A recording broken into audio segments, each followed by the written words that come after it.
Hey guys, it's Lizard here, and today I'm going to be talking about some of the stories of how I grew my channel on YouTube, and hopefully help you guys learn how to grow your channels a little bit too, if that's what you're here for. But the main reason I want to do this is because I get so many questions about my channel, and kind of the growth I've had on it over the past several months. Especially a lot of people asking how I blew up on YouTube, which I always find a little annoying, because I 100% did not blow up on YouTube, at least in comparison to a lot of the other YouTubers that you see nowadays. And what I mean by that is obviously, like, you know, my channel's doing good, and if that counts as blowing up, then, you know, I can understand how people would see that as blowing up. But I really did post videos for probably, I think it was around 9 months before I was seeing any real growth on my channel. And people never tend to acknowledge that. And that was one of the most annoying things for me, and probably is for a lot of you, if you're seeing no growth on your channel, even though you're posting a lot and trying to, you know, make good videos. There was a reason I wasn't growing, and eventually I started to actually learn how YouTube worked. And I kind of want to share some of that, obviously, because when I was just making videos, I was doing Ranked Skywars videos, which is obviously not a very big audience. Ranked Skywars is definitely not a very big audience on YouTube. At least not nowadays. It used to be huge, but when I got into Minecraft, Ranked Skywars was already pretty dead. But it was something I found quite fun, but I was terrible, so being bad at a competitive mode, yeah, that was not a very good topic area. But that wasn't even the issue, because honestly, you don't have to be crazy good at video games to be able to, like, do YouTube. What I realized the issue with my videos was that my videos did not have good ideas. They were boring. People didn't have a reason to stick around and watch the whole video. They didn't have a reason to stick around past the first minute, you know? My videos were all the same. I would load into a game, play a couple matches, commentate, think I'm the most entertaining person in the world, but I wasn't, bro. Because the thing is, you can't really make videos that are all about yourself unless you already have a platform. In order to actually... Oh my god. In order to actually grow on YouTube, you first need to build an audience, and when that audience isn't there, nobody cares about you. And I don't mean that in a mean way, but that was one of the biggest things that helped me grow on YouTube, is realizing that I don't have an audience. There's nobody that's, you know, waiting for my next upload. Nobody's excited to see me post, so I have to start making videos that people want to see. And so for me, the biggest thing I did was I started making a lot of tutorials, because I found tutorials, people always need tutorials. People always need to learn more things. They always need kind of help with something they're doing. And so as I started improving at Minecraft, especially in drag clicking, butterfly clicking, bridging, all of that kind of stuff, those were huge areas where I realized that a lot of people weren't doing enough to kind of help out the community. And even though tutorials had already been made, tutorials are always a great option for learning how to grow on YouTube, because people always need tutorials, and not everyone is gonna like every tutorial. So you have to be able to make your tutorial a little more interesting, and even if it's not interesting, let's be honest, people are still going to watch it. Tutorials are overall just really good for YouTube growth, and I would definitely recommend. Yeah, hold up. Oh, he got lag back. Oh, that's unlucky, GG. But of course, tutorials, as good as they are, do not take you that far on YouTube. Tutorials took me to a couple thousand subscribers, and at that point, I had pretty much covered every topic I felt like I was good enough to make a tutorial on, and I had to switch out. So what did I do? I don't know why I'm talking like that, bro. Like, why am I talking all the cheesy stuff, bro? Anyway, what I figured I had to do was start to expand my videos into doing content that was more based around me, without losing the audience I had built up from the tutorials I'd made. And that sounds a little confusing. So what I mean by that is, because my tutorials were about clicking methods or bridging and all of that kind of stuff, I started to make videos about those same topics, and that did end up working really well. Oh my god. But yeah, as I was saying, I had to switch out by making videos that were kind of similar to the tutorials I'd made it, so I started making videos about kind of my bridging experiences or different clicking methods that were interesting, and starting to make videos that brought my opinion into the matter. And what that started to do is it made people want to come back to my videos. I think this is how it works, kind of, is people started to want to come back to the videos because they wanted to hear what I had to say about things they were interested in. As I started to build up an audience of people that cared about bridging and clicking methods and stuff, people started to realize that my channel would kind of give them information and feedback about things maybe they're thinking about learning or trying to, you know, do or make videos on themselves.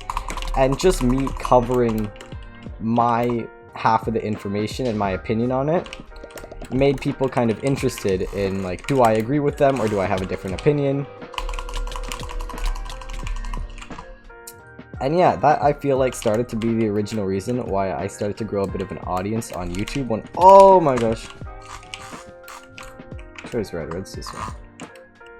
And at that point I was starting to make commentaries about pretty much anything like bridging related, and at that time bridging was still in a very popular state. It was not as popular as it was at the point when I like first got into the community, but it was still very, very relevant, and my videos started to do pretty well, I can't lie. They were doing good, getting a couple thousand views, and eventually I started to like realize that bridging was falling off a bit. And at this point, like, obviously I dragged out bridging content for a long time after it was dead for sure, and the reason I did that was honestly just because I was scared. I was scared to switch my content up and do new things.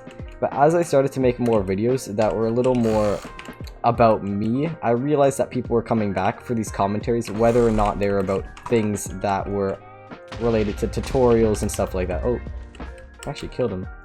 GG. But yeah, as I was saying, I started to realize that people were enjoying the videos regardless of what topics they were, and obviously some topics did better than the others, and I had a lot of flops. And what I really did is I tried to learn from all the flop videos I had, instead of getting upset that my videos were like 10 out of 10 worst performing videos that I'd had in a while. Like, I learned from them. I realized, oh, why don't people care about this topic? Why don't people like this editing? You know, I learned from those, and that's one of the biggest things you can do on YouTube, is not get demotivated by bad videos, because bad videos are really just learning opportunities. And obviously it takes a lot of kind of strength, I feel like, to kind of acknowledge that, okay, maybe my video wasn't as good as I thought it was. Maybe people don't actually care about this topic. And that was just one of the most beneficial things I learned how to do, was just learn from my videos and take them as opportunities for improvement. And eventually at one point, I think I had, what would it be, like 15,000 subscribers-ish, and I started doing a lot more collabs and stuff, and I realized that some of them would do really good and some of them would do awful.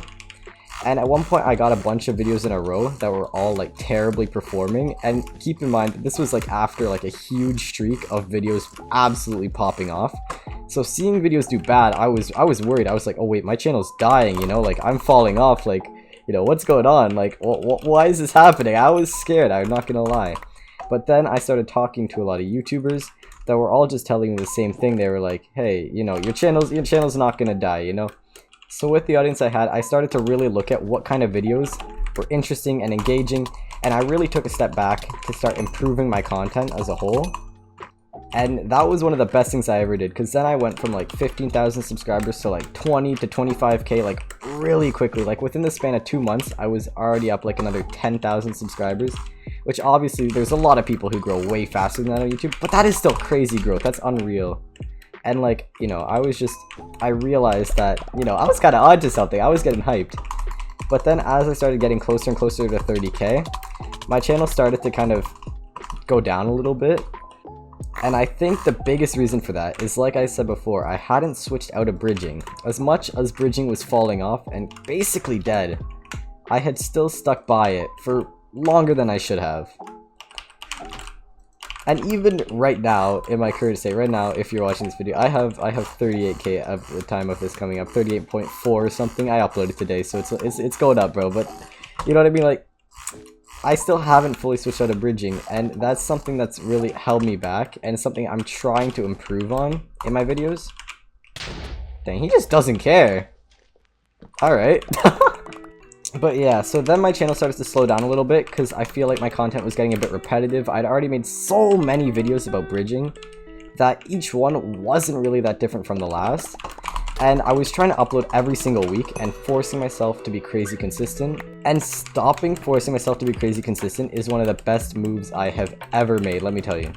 Because I used to upload weekly, if not more. I used to upload probably 4 to 5 times a month, which isn't anything crazy, obviously.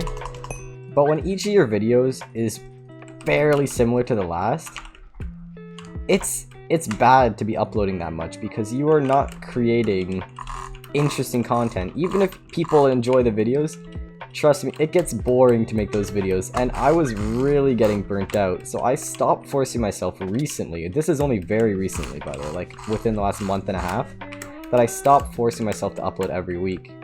Oh, yo, why are you stacked, bro? Oh, God. No.